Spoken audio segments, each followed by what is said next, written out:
पण 5 तास सकाळी डाळ आणि तांदूळ भिजत टाकले होते आणि संध्याकाळी वाटण करून एक 7 तासामध्ये आपलं बॅटर असे एकदम फ्लफी झालेलं आहे. आपण बघू शकता.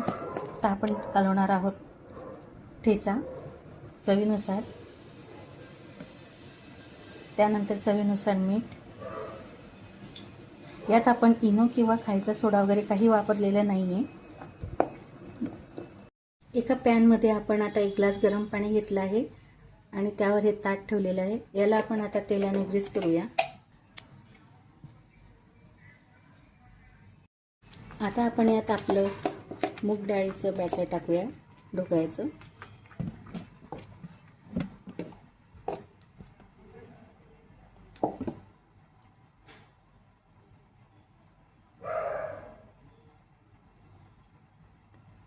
यावर थोडी आपण तीळ टाकूया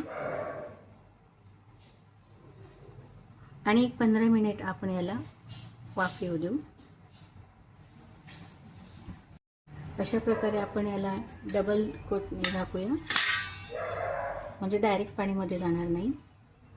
हे आता आपण याला 15 मिनिटं वाफेवर होऊ देऊया. आपले ढोकळा रेडी झाला आहे का?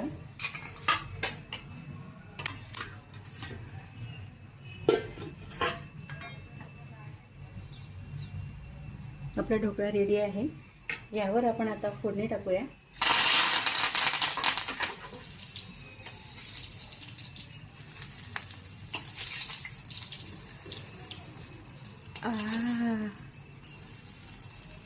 अशी मस्तपैकी आपण खमंग फोडणी टाकलेली आहे.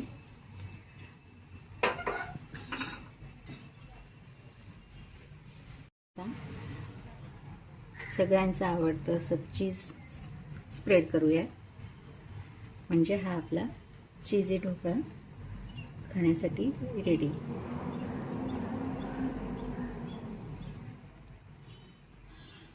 हा आपण आपल्या आवडीनुसार लेअर करू शकतो.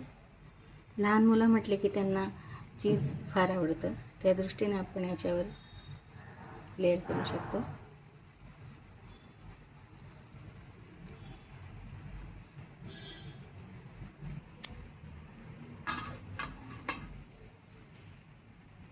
वरून थोडी कोथिंबीर.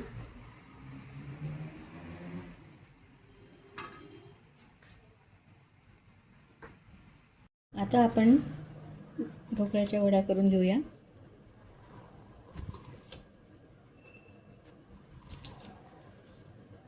अशा प्रकारे आपला हिरव्या मुगाच्या डाळीचा पौष्टिक असा ढोकळा तयार आहे. चला तर मग एक लाईक आणि एक सबस्क्राईब नक्की करा. थँक्यू.